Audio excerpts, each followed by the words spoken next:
This week on The Record, how a close call could end in a coin toss, how a tie for second place has election officials scrambling for answers with just weeks to go. We talked to two incumbent aldermen running for their political lives and survival in the new 9th Ward. Only one of them can advance to a runoff. Plus, newcomer Tashara Earl survives a crowded field of candidates in that primary. She'll advance to take on Northside powerhouse Sharon Tyus, a longtime incumbent veteran member of the Board of Aldermen. Tyus, with backing from the other Tashara, the mayor, taking sides in this race. We'll talk about that in just a moment. And Mayor Jones goes national. The mayor going on cable TV, pushing back against Missouri, trying to take state control of the city's police department, making big claims about a costly price tag for the rest of the state to carry out that transition. And two Democrats tease their runs for Attorney General. One of them is on the record. It's all coming up right now. Welcome to The Record. I'm Mark Maxwell. Mayor Tashara Jones endorsed 6 candidates running for the Board of Aldermen in this last primary just on Tuesday. 3 of them finished in first place in their race. One of them will not advance to the April 4 general election, lost, missing out on the first 2. 2 other candidates out of that field of 6 came in second and will survive to go on to next month's contest. One of those candidates joins us now. Tashara Earl is on the record. Well, hello, Mark. It's good to have you with us. Thank you for having me today. How much of an impact did Mayor Jones' endorsement make, do you think, in your race? I think it made a major impact. I believe that she chose the candidate that she feels that would help to move the city forward, that she chose a candidate that would collaborate with individuals in the city, and I believe that it definitely helped to push me forward in the race. I noticed that word collaborate in your answer. Yes. Mayor Jones and President of the Board of Aldermen, Megan Green, have talked a lot about replacing conflict with collaboration. Yes. How bad has that conflict problem become, do you think, from your vantage point? Well, I would say when it comes to conflict, I mean, we're going to have disagreements, but we need to find a way to focus on the common goals so that we can achieve that. And when we are dealing with conflict, when we are focused on the conflict, that hinders us with being able to move forward. When we find a way to collaborate, to keep pushing forward, we can achieve that goal. And the city, the citizens are definitely going to have a great advantage. They're going to see the results that they want to see in our community. The mayor's made a lot of big promises about revitalization in North St. Louis, the north part of the city. Have you seen any of those come to fruition yet? I will say in regards to the tools, yes, I've seen things being set in place. The tools are there, the goods aren't yet. Yes, the tools are there, they are coming. So it does take time for systems to turn over and for us to see that progress. And I would say we are definitely seeing it come forward. There are millions of dollars that are being pushed into North St. Louis. Residents and community organizations and institutions, along with business owners, are learning about those opportunities. And now we have to make sure that they know how to apply for those opportunities. But I will say, yes, I have started to see those tools coming into our community, and I will see, and we all will see the results happen. We'll talk a little bit about what that progress might look like here in a moment, but first I want to reflect back to the election that we just saw, the one that you just went through. I'm sure that was an exciting night for you as you sit there and watch results start to eke out a little bit. You secured a spot in this runoff by a fairly wide margin. Third place candidate Yolanda Brown finished 99 votes behind you, but you still finished 426 votes behind the winner. Alderwoman Sharon Tyus got almost twice as many votes as you did in the primary, not quite. Can you overtake her? Most definitely. I will say that I'm a newcomer, as everyone knows, and that more people just have to know and learn about who I am, which I am extremely confident that they will. Definitely out there knocking on doors, making phone calls, and of course doing meet and greets with the residents in the community. I know that our residents want to see change, and some residents are used to who they know, based on name recognition. The power of the incumbency. It can carry a lot of weight, especially in a low turnout election. And we saw that she scored among the top 5 candidates in total vote share. Of all the voters that turned out in the primary, she scored fairly highly, even in this approval voting. But she's also been there longer than anybody else at the Board of Aldermen. Sharon Tyus has been in that position or serving the north side of the city for more than 2 decades now. How would you summarize her time in office? Well, definitely, I will say to the residents is that when you look at our community, the reason why I moved up and stepped up and wanted to run for alderwoman is because when I step out of my house, I see that there are vacant buildings, and I wonder why is that still there. When I drive down Broadway, when I'm driving down Dr. Martin Luther King, or even Page or Delmar within the ward, I'm looking at our infrastructure and seeing that nothing has happened for decades. Why is that? We need to make sure that we have qualified leaders who are working together to push the funding and the resources in our community. And I would just say, look at what is in our space. Have you seen the change in our community? If you haven't, then we need to step up and have a new person in this seat that can help drive that change forward. So a vote for you is a vote for change. I hear that Yes. message. But is the thing that needs to change the fault of Sharon Tyus? I would definitely say when you are in this seat, you are the voice for the people and not the voice for yourself. And so I will say when it comes to what the people want in our community, has that person represented our voice in a positive light? And I will say that that vote for change is going to see, we're all going to see the results in our community. And I will say that I am definitely going to make sure our residents are empowered, educated on how to utilize the systems effectively. And I will say that with collaboration with people in office is what's going to help to drive us forward. We started this conversation about that juxtaposition between conflict and collaboration. Alderwoman Tyus has not been shy about her public battles and her ongoing clashes with Mayor Jones. The mayor is backing you in hopes that you can oust her from that position and maybe alleviate a little thorn in her side. Do you feel caught in the middle of a bigger political battle here? I actually don't. Once again, when it comes to conflict, we all will have that, and it's all about getting to the resolution. And this is about our city and moving it forward. And let's put the political issues aside and look at where we are today. Look at how our city is being affected. Look at the crime that we have in our community, the violence that we have in our community, and understand why is that there. If we put the political issues aside and we focus on what we need, what resources we need, what funding we need in our community, then we will get to a better space in St. Louis. And so once again, the politics is not something that I am driving forward. I'm well aware of the space that I am in, but I am community focused. I hear that, and there's a lot of discussion. I mean, a person in that position at the Board of Aldermen can be very effective in how they move forward. I think a lot of times, you mentioned vacant property earlier. Do you want to put a finer point on that? What the role, I don't know if everyone in our audience may understand the role an alderwoman could have in dealing with vacant properties when they go through LRA. A lot of times that would come up on your desk, would it not? I will say when it comes to looking at what resources and funding we have now and creating those policies to make sure that we drive those forces into our community, the alderperson has the power to help facilitate that and get that policy put into law so that we can have more programs in our community, so that if we are looking to have our homeowner repair program, we're looking to have that property freeze for our seniors, the alderperson is helping to make sure that we are getting the votes that we need to turn that into law so that our citizens can see and actually benefit from that. What are your thoughts on aldermanic courtesy? I mean, in regards to aldermanic courtesy, I'm sorry, can you?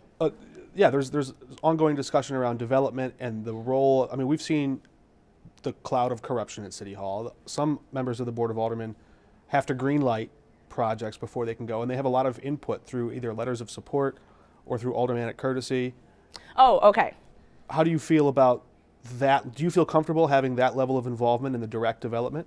Well, so in regards to automatic courtesy, sorry about that. I didn't hear it extremely clearly. So yeah, I can enunciate better. Yes. So SLDC, I mean, they have changed their policy when it comes to development. And so having the automatic a part of that decision, I would say it is helpful, but it should not be the final decision on why development should happen in our community. We should be a part of that process. And so I will say that making sure that the alderperson, as the mayor and as the Board of Aldermen president, should be a part of that, as our CDC should be a part of that conversation, SLDC should be a part of that conversation, CDA and all of the other institutions a part of this, we all should be a part of that conversation. But as far as the automatic courtesy, that is changing in today's time.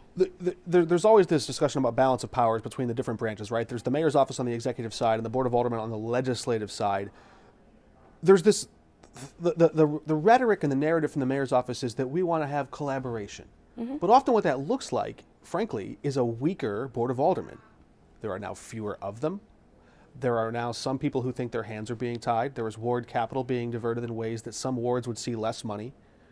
And some of the members of the board who have been there for a while, perhaps Sharon Tyus is among them, feel that this ongoing political realignment in St. Louis is just relegating the Board of Aldermen to a diminished role. Do you see that? No, I don't see that. I think that we will be able to move forward, make decisions more swiftly, and be more effective with a smaller Board of Aldermen. I also believe that everyone is going to have their say. Of course, you will have collected individuals within the space who are like-minded, but you will also have people who are representing, you will have all the persons representing the residents within their ward.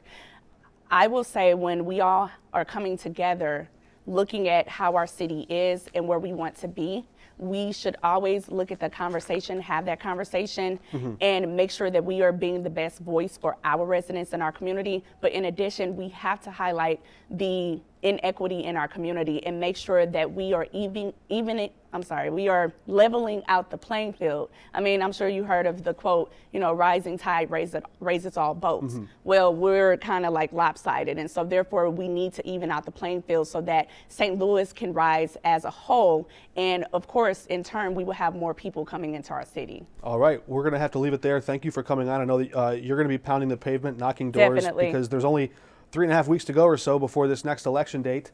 And Yes. Turnout was kind of low. It was low, but I'm definitely confident that we can raise that up. All right. We look forward to covering and hopefully having your opponent, Sharon Tyus, on in the weeks to come. Thank you for joining us. Thank you so much, Mark.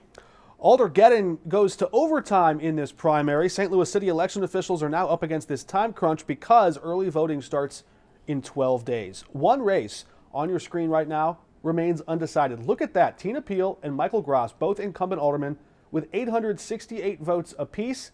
A dead heat. It's a tie. Each of them are sweating it out, hoping they can avoid what might come down to a coin toss.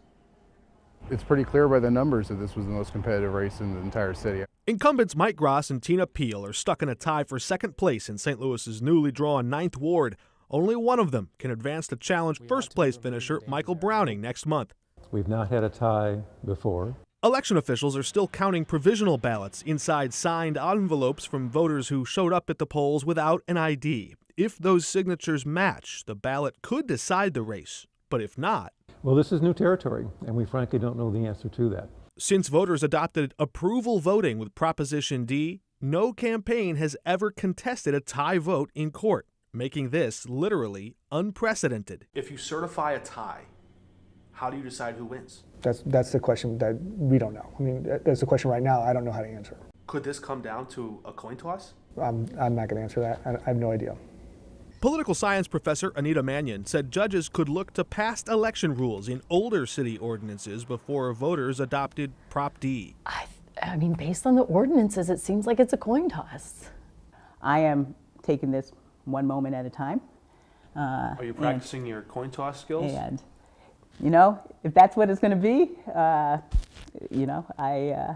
know that we will come out to see who's going to be the victor. Obviously, you want the result to be the will of the people that voted. I do feel like some arbitrary means to settle this might disenfranchise some voters. I thought it was going to be a lot higher turnout. Get out and vote. In these low turnout elections, there's no line. You walk in, you have your voice heard, and your vote is really impactful.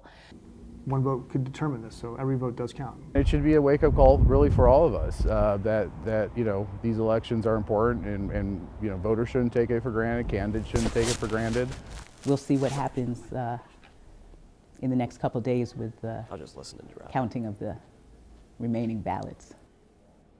And we may see what happens in the next few moments. In fact, we're still waiting for an update from the St. Louis Board of Elections commissioners on that. They expect to certify the official results either at the end of tomorrow or sometime into next week. Stay tuned. We'll have more on that 9th Ward, the closest race of them all in the city of St. Louis. And from local politics to the national scene, St. Louis Mayor Tashara Jones takes her show to cable news. Appearing on MSNBC, Jones appearing there to slam the effort from police unions who have been advocating to strip her and her office of control of the City of St. Louis Police Department and return the era of state control, which had existed from the Civil War era through 2012, when Missouri voters overturned that with 56% of the vote. But Mayor Jones also advanced a bit of a new argument. She says taking control away from the city would come with a steep price tag for the rest of the state. And in the last 2 years, I would say that, since I've been mayor, there have been attempts to try to move us back to state control, which does not make us safer. Because if we look across the state in Kansas City, they have had rising crime or rising homicides in the past 3 years. They've had their most 3 violent years on record. If the state were to take over the police in the city of St. Louis, how would that affect regular people in a negative way? It would be complete chaos to start with, because there are no funds allocated in this bill to even pay for these services. Let's start there. They would have to purchase all of our equipment, all of our buildings, all of our cars, and the administrative process would be chaotic.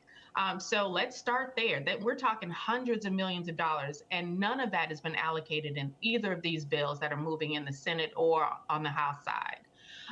And also, the people that represent you as far as law enforcement would not be accountable to the people. We saw this before when we were under state control. There was a governor-appointed board of police commissioners, and they were not accountable to the people. This is about trying to take control away from Black leaders in several cities around our country. Elad Gross is now on the record. He's a Democrat hopeful who may soon jump into the race for Attorney General in Missouri. We'll get more into your campaign, your potential campaign on that exploratory in a moment. But you heard the mayor there. I did. She said this push is about trying to take control away from Black leaders across the country. Now, we're going to pivot to Kim Gardner conversation here right now, but with the disclaimer, Mayor Jones herself, a Black leader, has been critical of Circuit Attorney Kim Gardner, but she hasn't gone to the lengths of Missouri's current Attorney General Andrew Bailey, who is trying to force Kim Gardner out of office using a legal proceeding. That's in the statute. Is it appropriate? That's a good question. We've seen this. It's called a quo warranto action, and that's something that the Attorney General can use, especially when you have somebody who's refusing to do their duties, to follow the law. It's been used multiple times in Missouri history. Jack Danforth, who was an Attorney General, Back in the 70s. Back in the 70s, used it quite a bit against different officials who were really, involved in corrupt schemes to prevent justice from happening. Chris Koster threatened to use it against a prosecutor who then chose to resign. There's going to be a question here about whether it's appropriate in this specific case from a legal standpoint. That's a question the court will consider. Correct. Would you have pursued this action had you been Attorney General? Well, I think, I was actually advocating for this same action in a different case. In Cedar County, we had a prosecutor who refused to go after folks who were abusing children at the Agape boarding school. I thought that was a very clear example of when this would be an appropriate use. Here, I think we've got a lot of problems in terms of what is happening in St. Louis City. I'm a St. Louis City resident. We have a lot of issues with whether that office is fully functioning the way it is supposed to be. But it's from a legal standpoint. It's not. We can say it's not. Yeah, in a lot of ways it's understaffed. not. Yeah, and I've been involved in several civil lawsuits involving that office too, because there have been folks in St. Louis City multiple times now who have been detained after charges have been dismissed against them, and they're kept in the workhouse or the jail, and that is a result of a lot of the problems we're seeing in St. Louis City right now. As the state's top lawyer, the Attorney General has to work within the confines of the law. Correct. And right now, should. Yes. I would say has to. Yeah. I think there's an obligation there. There's a constitutional obligation that you swear the oath to that office, right, to work within the confines of the law, and you test the limits of it in court. That's what the process is. You're the state's top lawyer. Right. But there is not a recall process. Voters do not have a recall for the circuit attorney. This is the only eject button, correct me if I'm wrong, for anyone who's elected to the prosecutor's office to be removed midterm. Right. Unless the federal government hauls them out in handcuffs. Right, well, right, yeah. That's always one way to do it. Unfortunately, we've seen that a couple times. Coming from Illinois, I've seen that a few times. Yeah. Well, even here sometimes too. So with that context, yeah, what would you do about the crime issue, the Circuit Attorney Kim Gardner issue, if you were Attorney General? Yeah, I think the first step is to use the resources of your office to benefit the people should be the focus, right? So in this case, sure, you can do the political thing and immediately file an action, get on TV and talk about it. You think it's political? Well, I think the first step, this is the problem. The first step should be, I'm the Attorney General. The Attorney General, by our laws and our constitutional system, has the ability to assist local prosecutors when they're prosecuting or they're having issues prosecuting cases. Happened in the Cedar County case too. Send resources. Yeah, and so all you need is the governor to approve it. So the first thing, especially if you're a new Attorney General, you sit down with any prosecutor that's having an issue, you say, look, I'm here. I can offer all of the resources of my office to help you do your job, to make sure we are prosecuting violent crime, especially in the city. I think that should have been step one, not exactly going straight to a legal process that may not quite fit, because we should be working as hard as possible to protect people now. There's violence occurring now, and I'm not sure that a long, drawn-out legal process is doing anything for families right now in St. Louis City. Andrew Bailey's still new on the job. He was just recently Governor Parsons' government lawyer. Now he's the Attorney General. How do you grade him so far into office? Well, I mean, this is one example of a situation where I think we need action now. I think we need action on violent crime. I think we need action on protecting our families. I think we need immediate action on taking on scammers. The number one consumer complaint in Missouri that comes to the Attorney General's office is robocalls and fake text messages and everything else. And I think we need aggressive action in all of these areas. Too many folks just are not being served by their government. And I think another big action that we need to see from the Attorney General is taking on corruption in political office at all levels of government, and that includes transparency, public meeting laws, all of those things to make sure that we actually have a government that's serving us and not somebody else. And I think that's a big problem. I think that's a reason why we're not seeing a lot of change in so many levels of government right now. There's going to be a robust primary in the Republican Party over which nominee will advance to the general election. It may not be the incumbent Andrew Bailey. It may be somebody else like a Will Scharf or any other candidates who emerge and run there. You too will have a primary. Just within a few hours of announcing that you plan to explore this idea of running for Attorney General, State Representative Sarah Unsicker announced that she's also planning to run in a Democratic primary. How do you distinguish yourself from her to voters, and what kind of an Attorney General do you think she would make? Well, it's a good question. I've gotten a chance to work with the representative quite a bit. I think I come to this with a lot of experience specific to the Attorney General's office. I served as an Assistant Attorney General. I've worked in multiple divisions in the office. Some of the stuff that I use to make the office more efficient is still being used to this very day, saving taxpayer money. I've been involved in a lot of public interest and representing the public, multiple levels of lawsuits. She hasn't run for this before, though. Correct. You have. Sometimes voters in a primary are saying, who can win this thing? That's very true. Yeah, absolutely. And I think that when you look at who can win an election like this, I think you need to look at the experience that person has and the ability for them to rally people around them right now. So to be fair, right now, I'm in an exploratory phase, and I've asked Missourians, if you want to support this campaign by March 31st, if we do that, I will run. But if folks say no, then I understand that too. So that's why the space starts this way. It's looking pretty good so far, but we'll see by March 31st. Any news you want to break or updates you want to provide? I mean, well, so we set a goal. You raise a certain amount of money, $25,000, and we have 50 volunteers recruited by March 31st. I was told on the way over here, we're almost halfway to the fundraising goal right now, and we have over 200 volunteers who've signed up. So you've met that standard. The volunteers, yeah, we hit that pretty quickly, which is great. And the fundraising, and you're on track to hit your fundraising, so it looks like your campaign is in the early days. Well, we'll find out March 31st. I'm not going to jinx anything with you, man. But yeah, I think there's a lot of work left to do, and I'll be traveling the state very shortly to talk with folks about that. Voters in a primary are also looking for a platform. And in your launch video, or your exploratory launch video, part of your platform was about saving the puppies. Yeah, Missouri is unfortunately the puppy mill capital of the country. And you can see the Humane Society puts out a report every year.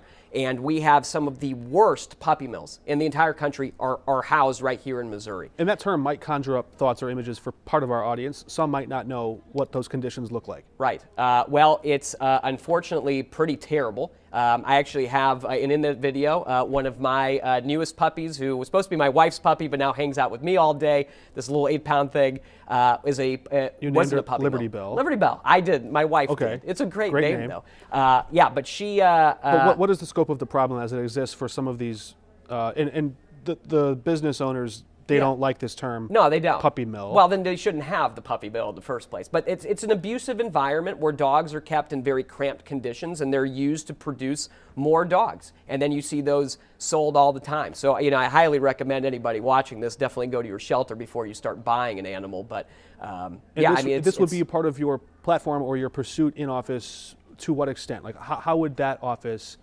fit this problem? But the Attorney General is the office that's charged with enforcing our laws prohibiting puppy mills in this state. So you'd be suing them? Yeah, just suing a whole lot of them. Yes, absolutely. On what grounds?